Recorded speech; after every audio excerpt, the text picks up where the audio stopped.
জয় শ্রীরাম ভাই, good morning সবাইকে। তো তোমরা যারা আমাদের ফলো করে রেখেছো বা সাবস্ক্রাইব করে রেখেছো তারা দেখেছো হয়তো যে আমাদের চ্যানেলে 1 থেকে 1.5 মাস প্রায় কোনো ভিডিও আসেনি। আমাদের বাইক নিয়ে বেরোনো হয়নি বা ওয়েদারের কারণে, মাঝখানে ভোট ছিল, ভোটের কারণে আমাদের একটু বেরোনো হয়নি। তো আজকের অ্যাকচুয়ালি হঠাৎ একটা সাডেন প্ল্যান করলাম একটা ছোট শর্ট রাইডের, যে ডায়মন্ড হারবার যাব। বাট আমি এখনও শিওর না যে ডায়মন্ড হারবার যেতে পারবো কিনা, কারণ বাইরে বৃষ্টির ওয়েদার আছে আর বৃষ্টি মাঝে মাঝে হচ্ছেও। বাট ওইখানটায় শুকনো, কলকাতায় বৃষ্টি হচ্ছে। তো লেটস সি, যদি হয় তো তোমাদের দেখাচ্ছি। আর আই এম এক্সট্রিমলি সরি এত লেট করার জন্য, বাট ট্রাই করবো এবার থেকে যাতে রেগুলারলি ভিডিও আসে। আর বাকি চলো, তোমাদের সাথে দেখা হচ্ছে মোটর ভ্লগিং সেটআপে। চলো, টাটা।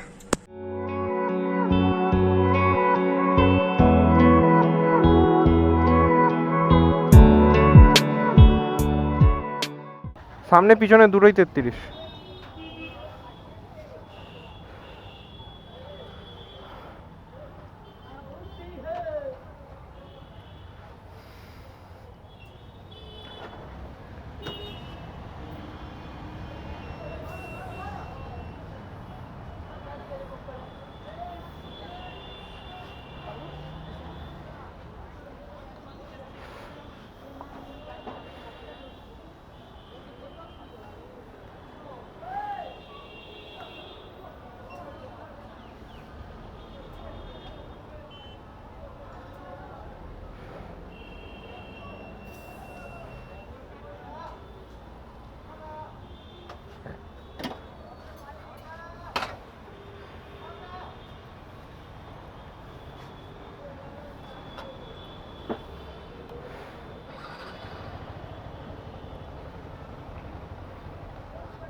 অনেকটা লেট হয়ে গেছে।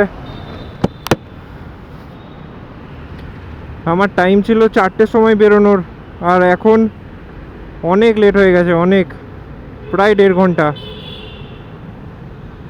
আমি জানি না ক্যামেরাতে আর কিছু আসবে কি না এরপরে, বিকজ এখন মেবি 6টাতে সন্ধে হয়, বাট স্টিল আমার এখানেই 5টা 20 মতো বাজে প্রায়। আর 5টা 20 যদি এখানে হয় তো 6:30 অ্যাটলিস্ট। আমি 1.5 ঘন্টা তো লাগে ডায়মন্ড ঢুকতে, বাট তাও আমি যদি 1 ঘন্টাও ধরি তো তাও অনেক। 1 ঘন্টা মানে 6:30, আর 6:30টার মধ্যে ডায়মন্ড ঢোকা মানে ভাই অনেক তাড়াতাড়ি, স্পেশালি যখন আমতলার জ্যাম থাকে। বাট স্টিল জানি না আমি যে রেকর্ডিং কিছু করতে পারবো কি না বা ক্যামেরায় কিছু আসবে কি না। লেটস সি জ্যাম কাটিয়ে উঠতে কতক্ষণ লাগে। 5:31, আর আমার 10 মিনিট ফার্স্ট আছে, দ্যাটস মিন 5:21। দেখা যাক। তো ভাই ফাইনালি এতক্ষণ পর ফাঁকা রাস্তা তো পেয়েছি, বাট এখনও স্টিল ফাঁকা বলা যায় না, কারণ সামনে পৈলান মন্দির রয়েছে, তো ওই জায়গাটা জ্যাম হয়। বাট ওই জায়গাটা যদি জ্যাম না পাই তো তাহলে স্টিল বলতে পারি যে হ্যাঁ পুরো ফাঁকা আজকের। আর এমনিও আজকে ট্রাফিক কমই ছিল, কম্পারেটিভলি অন্য দিন যতটা ট্রাফিক থাকে যাওয়ার সময় আজকের অনেক কম, অনেক ইজিলি বেরিয়ে এসেছি। আর এখন 5:53। অন্য দিনে এই ট্রাফিকটা ক্রস করতে 45 মিনিট টু 1 আওয়ার লেগে যায়, সেখানে বাইকে টাইম বাজছিল 31 আর এখন 54, তো অনেকটাই কম টাইম লেগেছে।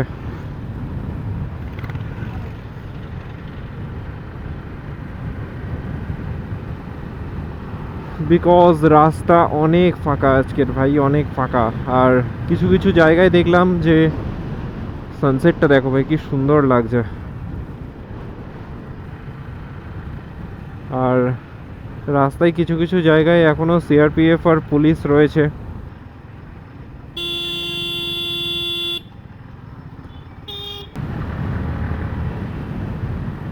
লাস্ট টাইম আমি যখন ফিল করেছি পেট্রোল জাস্ট 2 দিন আগে, তো আমাকে চেক করে দেখলাম মাইলেজ দিয়েছে 40, বাট সেম পেট্রোল পাম্প থেকে আর সেম ইঞ্জিন অয়েলে আমি এর আগের বার যখন চেক করেছিলাম তখন আমি মাইলেজ পেয়েছিলাম 47। ডোন্ট নো ওয়াই, বাট আমি এখন তো 40 পেয়েছি। তো এখনও তেল ফাঁকা হবে, ফুল ট্যাঙ্ক টু ট্যাঙ্ক করা আছে। আর একবার ফিল করব এখান থেকে এসে, তারপর দেখবো আবার মাইলেজ কতটা দিচ্ছে। বিকজ রাইডিং স্টাইলের ওপরেও ডিপেন্ড করে, আর এখন যেরকম কন্ডিশন রাস্তার, তো এখানে ব্রেকও মারতে হচ্ছে, ক্লাচ গিয়ার সবই চেঞ্জ হচ্ছে। বিকজ আমি যতদূর জানি 48 to 52 তো দেওয়ার কথা এমটির।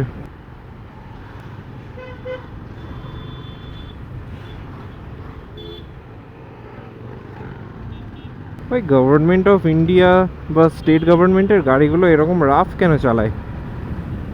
এদের নামে কোনো কেস হয় না বলে, না অন্য কোনো রিজন? যেটা ওর লেন নয় সেই লেনে চলে আসে।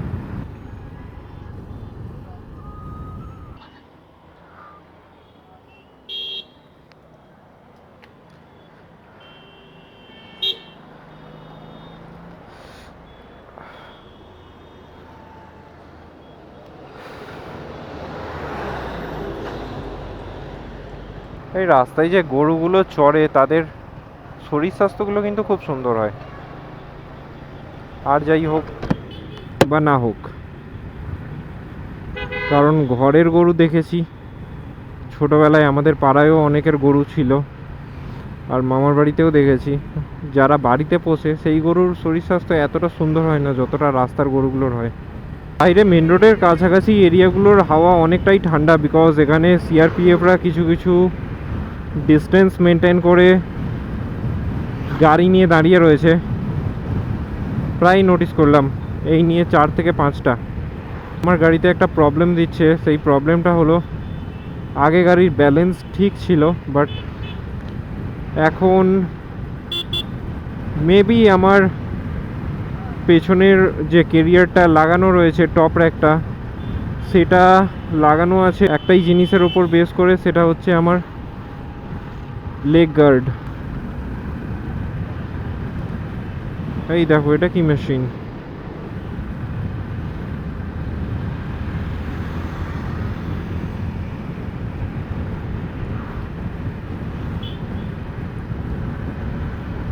বাই দ্য ওয়ে, আমতলা আসলেই এখন কিন্তু বোঝা যায়।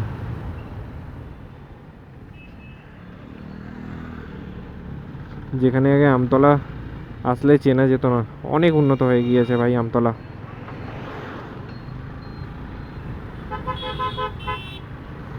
প্রচুর উন্নত। জুডিও, জেএমএস, পিসি চন্দ্র, ট্রেন্ডস, ভাই রিলায়েন্স ডিজিটাল, অনেক কিছু আছে, অনেক কিছু ভাই এখানে। গ্রেট ইস্টার্ন রিটেল, এম বাজার, বাজার কলকাতাও মেবি আছে। হ্যাঁ, প্রচুর উন্নত হয়ে গেছে ভাই। আমতলাকে আগে লোকে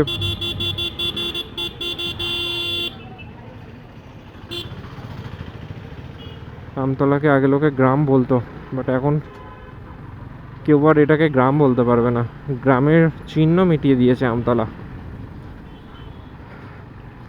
যাই হোক, সব জায়গায় উন্নত হওয়া দরকার আছে। যত দিন যায় মানুষের নিড বাড়ে।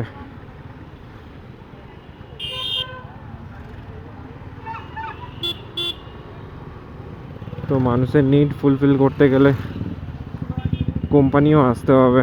সো দ্যাটস ওয়াই কোম্পানি আসছে, মানুষ নিজের নিড পূরণ করছে।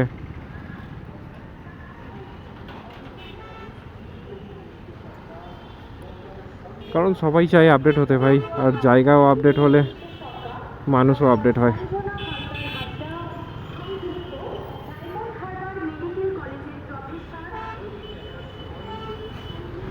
তো ওয়েল, চলো।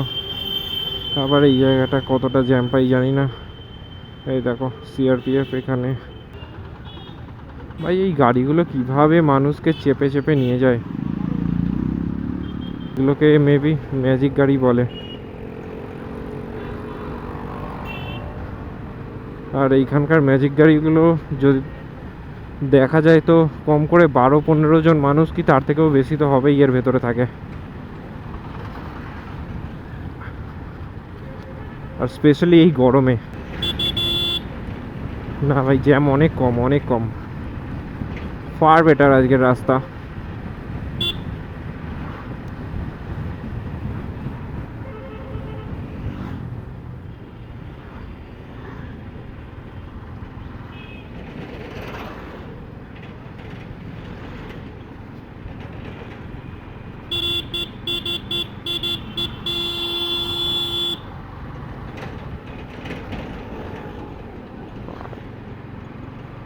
এক হাতে সিগারেট খাচ্ছে ভাই, আর হেলমেটেরও স্ট্র্যাপ নেই। হর্ন মারছি সেটাও দেখার প্রয়োজন নেই।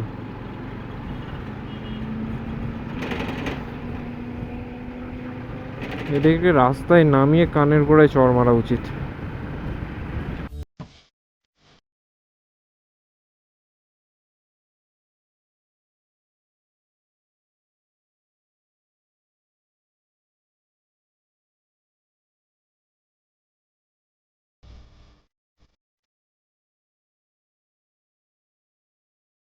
ভাই এইরকম রাস্তাই তো চাইছিলাম এতক্ষণ পরে।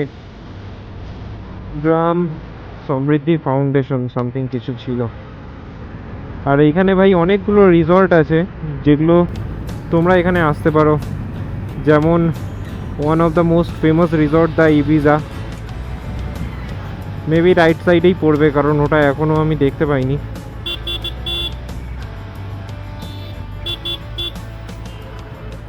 দ্য ইবিজা রিসর্ট কখনো আসিনি, বাট ফটোতে দেখেছি, দারুণ লাগে। অনেকটা বড় প্রপার্টি। এই তো মার্লিন গ্রিনসের ইবিজা, তোমরা গুগলেও চেক করে নিতে পারো এগুলো। অনেকক্ষণ পর ভাই পেয়ে গেছি নিজের মনের মতো রাস্তা। জাস্ট একবার রাস্তার ভিউটা দেখো তোমরা, দুদিকে গাছ রাস্তার উপরে ঢলে পড়েছে, আর মাঝখান থেকে ফাঁকা রাস্তা, জ্যামও কম, পুরো ক্লিয়ার ভিউ আছে। এইসব রাস্তায় ভাই জাস্ট ফিল করতে হয়, বাকি চালাতে তো সবাই পারে। আর এই রাস্তার ম্যাক্স স্পিড লিমিট হচ্ছে 30। আর তোমরা ভুলেও আমাকে দেখে চালিও না, বিকজ আমি এই রাস্তায় একবার কেস খেয়েছিলাম। যখন দাঁড় করিয়েছিল তখন আমি জানতে পারি যে আমি ওভার স্পিডিং করছিলাম। রাস্তার সামনে কিছুটা সামনে গিয়ে স্পিড লিমিট ছিল 50 আর আমার স্পিড ছিল মেবি 52-53। সো যেটা বলছিলাম যে তোমরা যদি আসো এই দিকের রাস্তায় তো তোমরা একটু দেখে শুনে আসবে, কারণ এখানকার স্পিড লিমিটে পুলিশ অলওয়েজ থাকে, সাইডে দাঁড়িয়ে থাকে, তোমরা হয়তো দেখতে পাবে না, বাট যখনই তুমি ভুল করবে তখনই ওরা বেরিয়ে তোমাকে দাঁড় করাবে। তো এই জিনিসটা একটু খেয়াল রেখো, স্পেশালি এই রাস্তায়। বাকি রাস্তার আমি জানি না, তাই বললাম না।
ভাই এখন প্রায় 6:30 বেজে গেছে।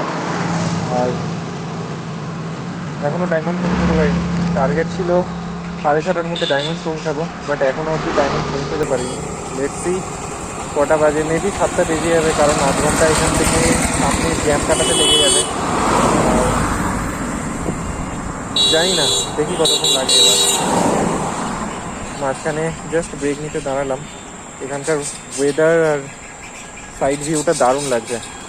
তো চলো তোমরাও একটু দেখো বাকি, তারপর বেরোবো।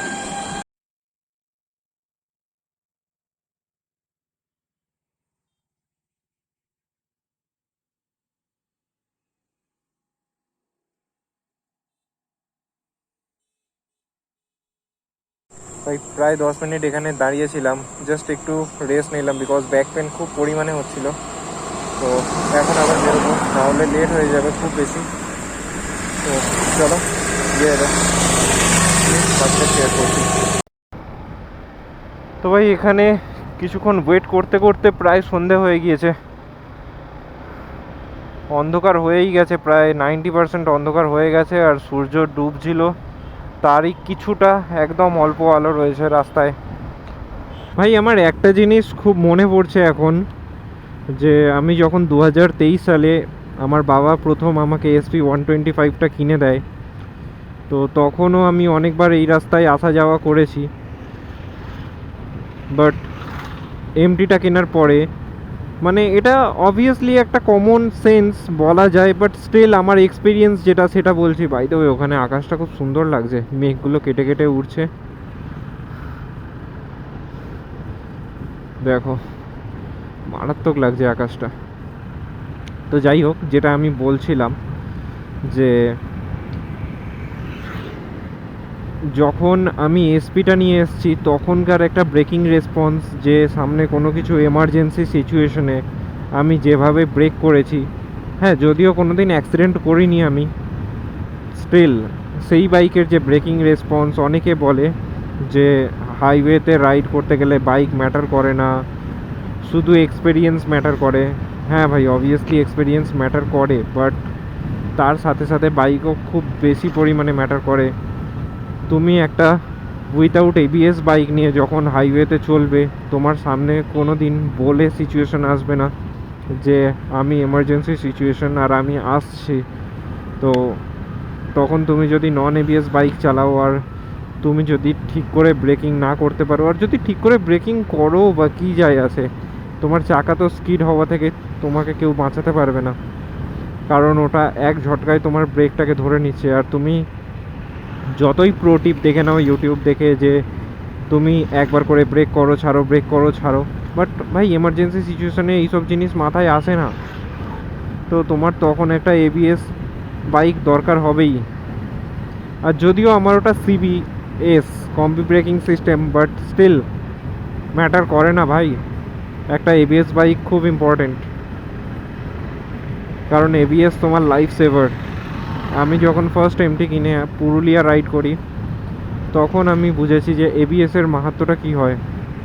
তোমরাও যদি আমার মতো SP 125 বা গ্ল্যামার নিয়ে রাইড করো, তো রাস্তার সবসময় পাশ থেকে চালাবে, মাঝখান থেকে চালানো ট্রাই করবে না, কারণ উল্টো দিক থেকে আসা গাড়ি তোমাকে যখন ঠুকে দিয়ে বেরিয়ে যাবে, বা যদি নাও ঠোকে, সবসময় আমি মানলাম অ্যাক্সিডেন্ট হলো না, বাট যদি তোমাকে হালকা সাইডও চেপে দিয়ে বেরিয়ে যায়, তুমি যাচ্ছ আমার মতো ধরো ডান সাইড থেকে, আর অন্য দিক থেকে গাড়িটা এই রকমভাবে আসছে, তো তখন যদি সে হালকা ডান সাইড চেপে দেয় না ওর নিজের, তো তুমি যেহেতু মাঝ রাস্তায় আছো, তোমার পেছনেও গাড়ি থাকতে পারে, তোমার সামনেও গাড়ি থাকতে পারে, তখন তুমি হুট করে গাড়ি কন্ট্রোল করতে পারবে না। বাট তুমি যদি লেফট সাইডে থাকো, তো সেই গাড়িটা 98% চান্স নিজের লেনে থাকবে, আর সে যখন নিজের লেনে থাকবে তখন সে চাপলেও তোমার কোনো যায় আসবে না, কারণ তোমার অনেক জায়গা আছে।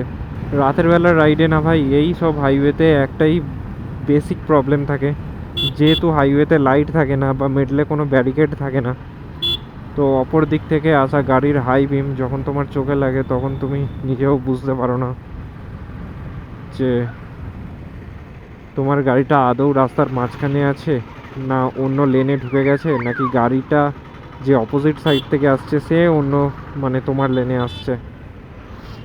তো এটা সত্যিই একটা খুব বড় প্রবলেম।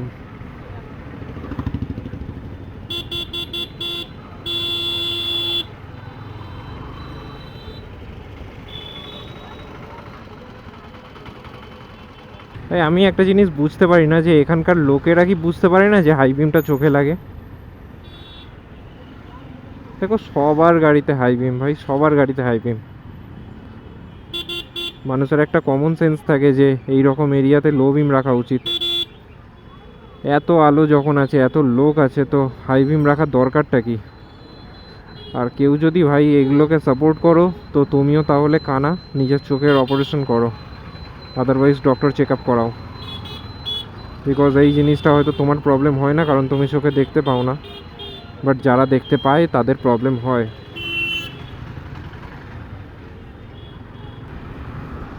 জোম্যাটো, এইখানেও জোম্যাটো চলে? জানতাম না, আগেও যদিও কয়েকবার দেখেছি, দু একবার।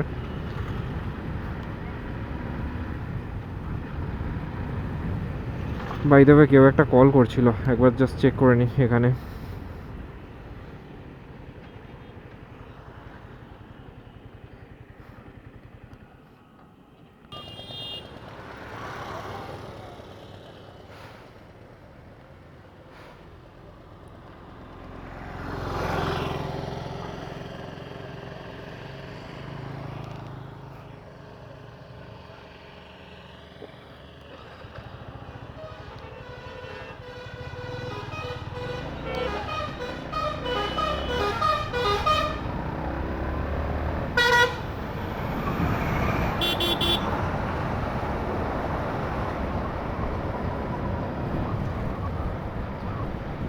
ভাই এইসব সুপার ফাস্ট গাড়িকে সবসময় ছেড়ে দেওয়া উচিত, কারণ এরা যদি তুমি না ছাড়ো তো তোমাকে ঠুকে দিয়ে বেরিয়ে যাবে, এদের কোনো যায় আসে না। কারণ এদের কাছে টাইমিং ম্যাটার করে, মানুষ না। আর এরা বাস চালায় বলে এরা ভুলে যায়, এরা ভাবে যে এরা সাপের মাথায় বসে নাগিন ডান্স করছে। যদি এর পেছনে থাকতে পারি তো তোমাদের দেখাবো, কিছুক্ষণ পরেই নাগিন ডান্স করা শুরু করে দেবে। এই দেখো বকখালি সুপার। এদের অ্যাকচুয়ালি দেখতে লাগে না যে এরা সুপার ফাস্ট, এদের হর্নের আওয়াজ শুনলেই বোঝা যায় যে এরা সুপার ফাস্ট। আর সুপার ফাস্ট বলতে আমি এদের কোনো তারিফ করছি না, অ্যাকচুয়ালি বাসগুলোই হচ্ছে সুপার ফাস্ট। তুমি যদি এই বাসে কোনো দিন উঠে থাকো তো বুঝতে পারবে এরা খুব টাইমলি তোমাকে পৌঁছে দেবে।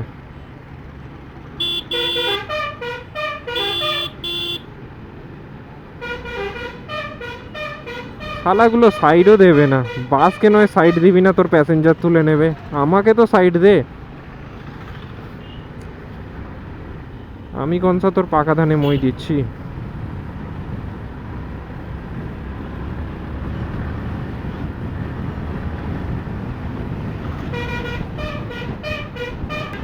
ভাই আমার গাড়ি 60-তে চলছে, আর ও নানা করে হলেও 65-এর উপরে চলছে। দেখছো গাড়ি ছোটানো, দেখছো গাড়ি কুকুরের মতো ছোটাচ্ছে। নর্মাল বাস এরকম কোনোদিন চলে না। দেখো ভাই লাইফে দুটো জিনিস সবসময়, মানে সরি দুটো জিনিস সবসময় বলা ভুল, দুটো গাড়িকে সবসময় ফলো করবে তোমরা, তাড়াতাড়ি তোমাদের ডেস্টিনেশনে পৌঁছে যাবে। এক তো অ্যাম্বুলেন্স, আর আরেকটা হচ্ছে এই সুপারফাস্ট বাসগুলোকে। ড্যাম শিওর তুমি তোমার গন্তব্যে তোমার টাইমের আগে তুমি পৌঁছে যাবে, কারণ তুমি যদি এদের ফলো করো এরা তোমার জন্য রাস্তা বানিয়ে দেবে। দেখো আমি কি স্মুথলি চলছি, কিন্তু আমি যদি একা চলতাম রাস্তায় 1000টা লোক আসতো, 1000টা গাড়ি আসতো। বাট এ নিজের রাস্তা নিজে ক্লিয়ার করছে, প্লাস আমিও যাচ্ছি। দেখো ভাই ইন্ডিকেটর দিচ্ছে।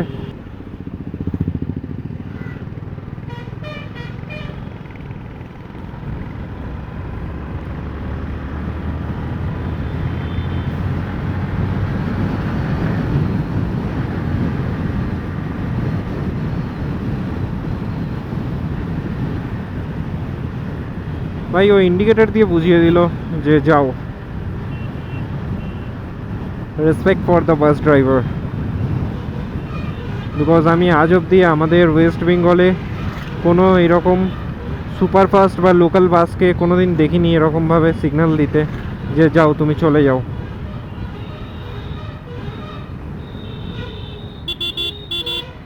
Actually it's a educated bus driver. সবে জাস্ট আমরা পৌঁছেছি পারুলিয়া, এরপরে কিছু একটা আছে আর একটা স্টপে চাঁদপুর বা এরকম সামথিং কিছু, আই ডোন্ট নো। আর তারপরে আসবে কপাটের হাট, আর কপাটের হাট থেকে আমরা নেব ডান দিক। এই বড় লাইটটার কাছে চলে এসেছি, মানে পৌঁছে গেছি কপাটের হাট, যেখানকার কালী পুজো সব থেকে বেশি ফেমাস।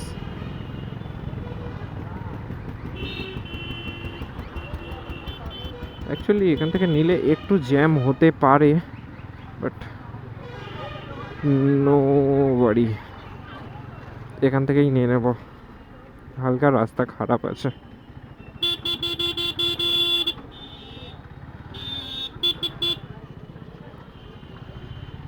হালকা রাস্তা খারাপ আছে। ওকে, নাও ওকে।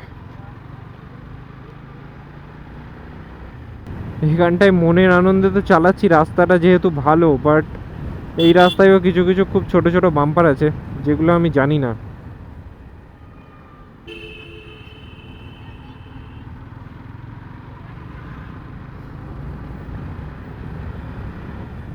আলটিমেটলি রাস্তাটা জানি কারণ এখানে আমার মামার বাড়ি, বাট বাম্পারটা কোথায় আছে সেটা ঠিক আমি জানি না। যদি এরকম চালাতে চালাতে বাম্পারে পড়ি তো উড়ে যাব।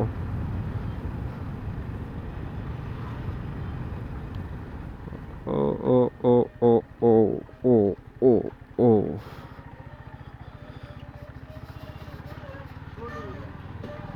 That's great. এই রাস্তাটা কি? না, এটা নয়, ওই রাস্তাটা অন্য।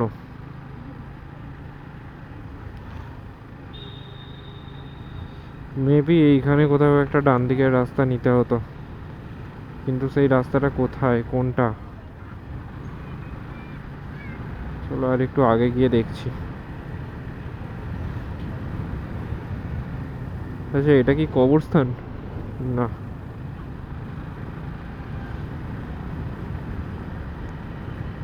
ভাই মাঝে মাঝে অন্ধকার রাস্তায় আসলে না নিজের উপরেই ডাউট হয় যে ঠিক রাস্তায় এসছি তো, but this time I know আমি ঠিক রাস্তায় এসছি।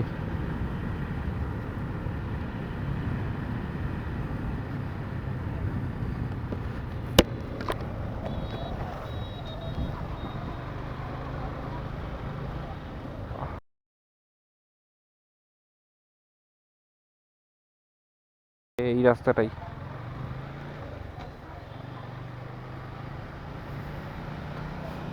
বাই দ্য ওয়ে, ভাই বললো বসে আছে, ওয়েট করছে। এই দেখো বাম্পার।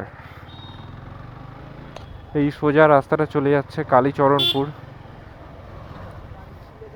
আর আমরা এখন যাচ্ছি কলেজ পাড়।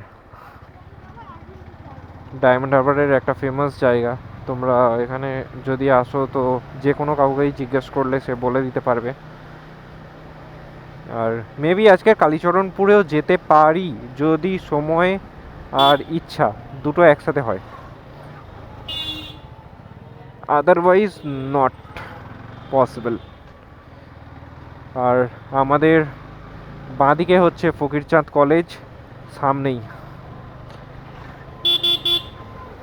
এইটা তার গেট, ফকিরচাঁদ কলেজ। অ্যান্ড এই লেফট সাইডে হচ্ছে কলেজের ক্যাম্পাস।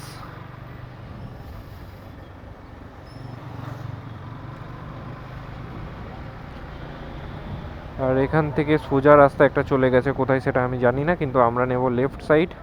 আর ডান দিকে হচ্ছে গ্রাউন্ড, যেটার অবস্থা এখন খুব খারাপ। মেবি জেসিবি চালিয়েছে এখানে, সামনেটায় খুব খারাপ অবস্থা।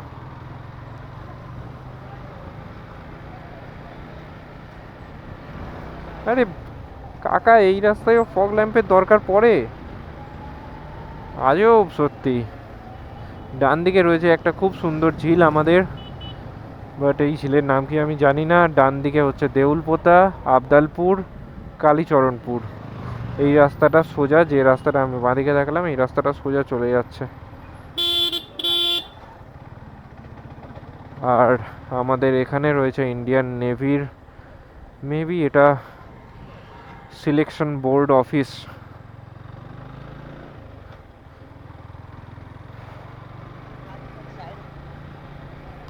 আর এইখানে সন্ধ্যাবেলা বা দিনের বেলা কলেজের সমস্ত স্টুডেন্টসরা এসে আড্ডা মারে। ভাইও মেবি এখানে বসে আছে, দেখি সামনে গিয়ে কোথায় আছে।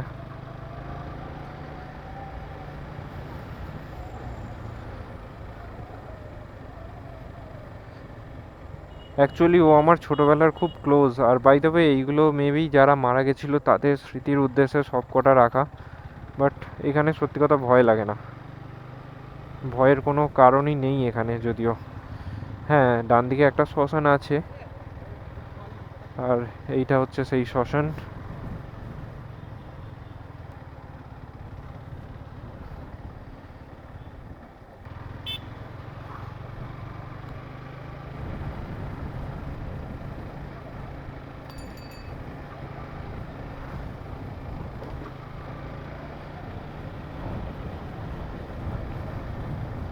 সামনে একটা এসপি রাখা আছে, মেবি না এটা এসপি না, এটা হান্টার।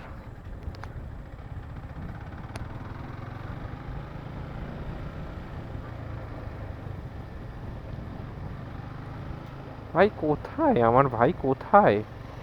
হোয়ার ইজ মাই ভাই?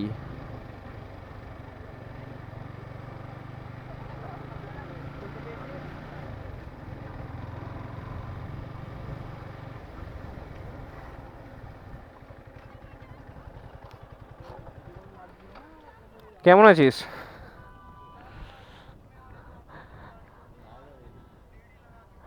রেকর্ড হচ্ছে,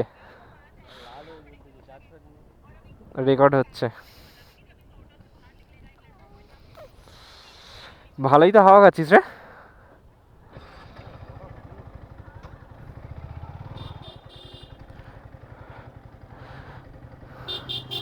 তো ভাই এখন এখানে একটু টাইম স্পেন্ড করব, তারপর আবার বাড়ি।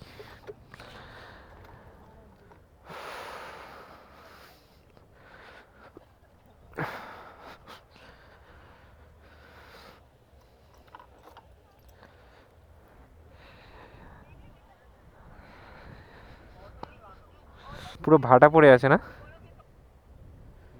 জলই নেই। আসার সময় দেখলাম ডান দিকে যে মাঠটা আছে যেখানে ফুটবল খেলে, মনে হয় যে জেসিবি চালিয়ে দিয়েছে, পুরো মাঠের অবস্থা খারাপ। আরে যেটা কলেজ ক্যাম্পাসের অপোজিট সাইডে যে মাঠটা যেখানে বসে, স্টেডিয়াম টাইপের সিট করা আছে, ওর ডান দিকটা। আরে বাঁদিকে যেখানে তুই কিনিস না, দোকানটা আছে ডান দিকে, মোড় ঘুরতে ওই ডান দিকের মাঠটা। আমি খুঁজতে খুঁজতে আসছি এসপি কোথায় আছে। 3 hours later.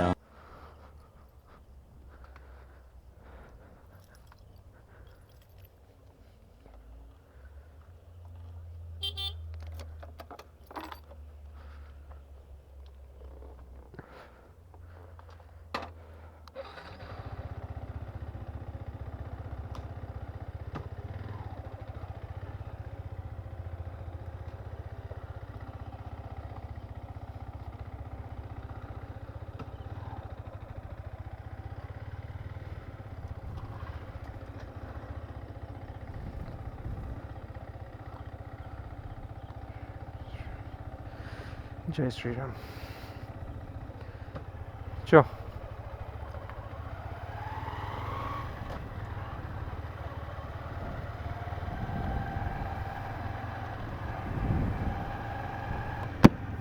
ভাই ফাইনালি এখন প্রায় ঘড়িতে 9টা বাজতে যায়।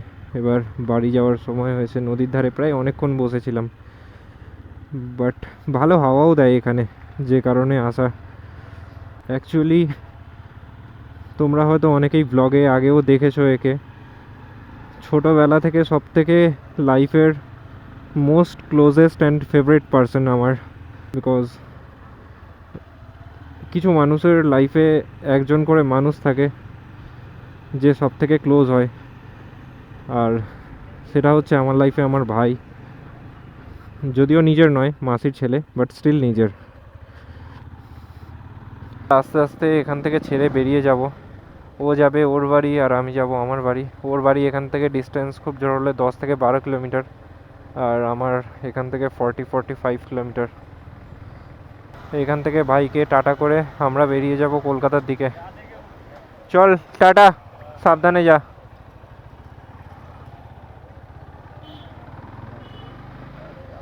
ভাই উঠে গেছি আমরা এখন মেন হাইওয়েতে। অ্যাকচুয়ালি আসার সময় যখন আমরা ঢুকলাম তখন কপাটের হাট থেকে আমরা ডান দিকে ঢুকে গেছি, ওটা পাড়ার ভেতরের রাস্তার মতো বলতে পারো।